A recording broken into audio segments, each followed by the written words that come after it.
Hey loves, it's Britt, and in this video I'm continuing my Sun Through the Houses series in Synastry. In this video I'm going to talk about what it means to have your sun falling into someone's second house in Synastry or their sun falling into your second house in Synastry. So this overlay does tend to create a fairly high level of physical attraction and sexual attraction, though not necessarily romantic attraction unless there are other factors showing more lovingness. This one, as with other second house overlays, can sometimes show that our instinctual response to someone is a feeling of, oh, this person can help me get what I want. And that could be in a financial sense. So you could see this overlay where the house person sees the sun person with dollar signs in their eyes if they are, predispositioned to that type of relationship, or just seeing them in the way, and the sun person can feel this way too about the house person, that this is someone who physically can give them what they want.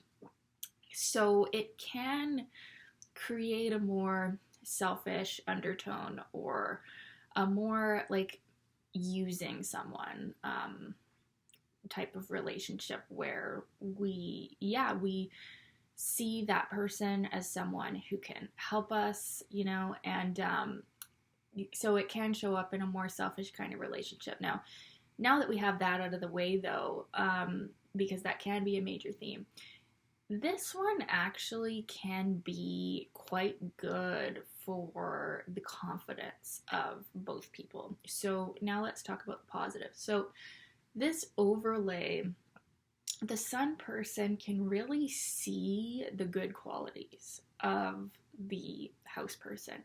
The sun person's presence can feel like a good luck charm to the house person. The house person can feel like being around the sun person increases them. And that could be financially, or it could be as far as their self-value.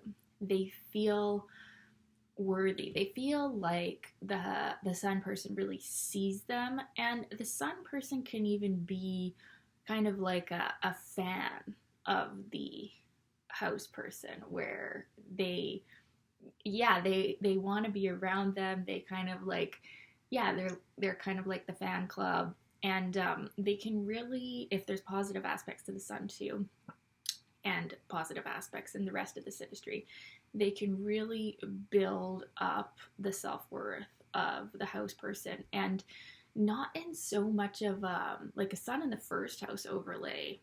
You can see there's a lot of confidence building.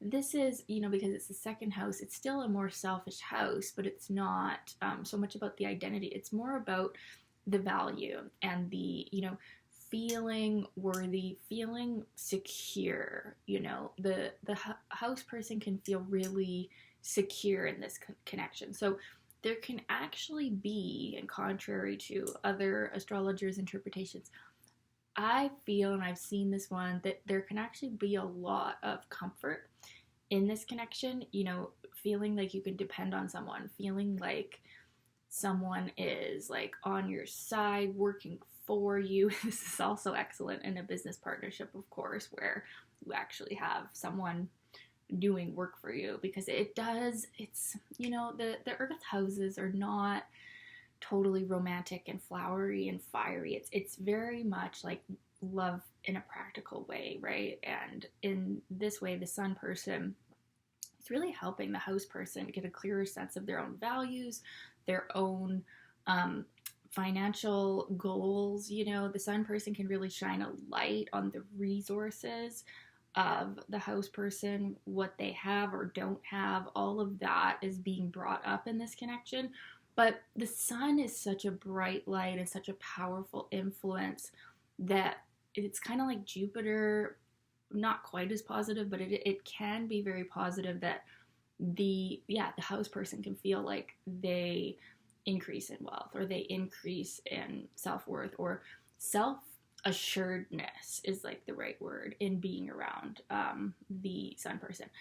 And there does seem to be, like I said, this more primal level of attraction. Now, in people that have more selfish tendencies, or more possessive tendencies or ownership tendencies, that this can manifest as, it can go both ways too, wanting to own the other person or possess them, because this person is increasing us. This person is doing so good for us that we just want them to be ours and own them like a possession. So you'd see that more with, more Taurus or Capricorn, Scorpio types that are prone to possessiveness and wanting to own another person. So sometimes Leo, where, that can show up with this overlay. That would be the negative side of this overlay, is, not letting the other person breathe. But interestingly, that does seem to be where some of the physical attraction stems from, is this just wanting them in that Taurian possessive way of just, wanting them to be yours because of the value and the increase they are providing to your life. So if this is a romantic couple, this can actually be really good for increasing their abundance in all areas of their life, their self-worth. So they are more like business-like couple though. So this isn't a particularly flowery overlay, unless you've got some other stuff going on, which you probably do, because you're not going to have everything falling in second house. But you're definitely going to see a theme with this relationship where it's a practical focus, it's a financial focus, it's, the serious things of life are more predominant here. But that can be very comforting for some people, for certain placements, that love in that way. This can be a really secure overlay. This one can make people feel like they have someone to rely on. And it's pretty common to see some second house overlays in a romantic couple, because there is attraction and there is, that feeling that this person is benefiting your life, kind of like a good luck charm. So, and the sun person can really feel like the qualities of their sun, the qualities of their ego identity, are really getting housed in this beautiful, practical, down-to-earth way. So they can actually, just as much as they increase the house person's confidence and self-worth, they can feel that their unique qualities, their light, is being given a place to truly flower. The house person is kind of like the garden, and the sun is being planted, and they get to really become stronger, better, wiser, more resourceful version of themselves. And I think that's probably where some of the attraction comes from too, is that, and see, it is kind of a more selfish overlay in some ways, because it's not like a sun in the 12th house or something, or where it's like this unselfish love. It's like, I love you for what you can give me.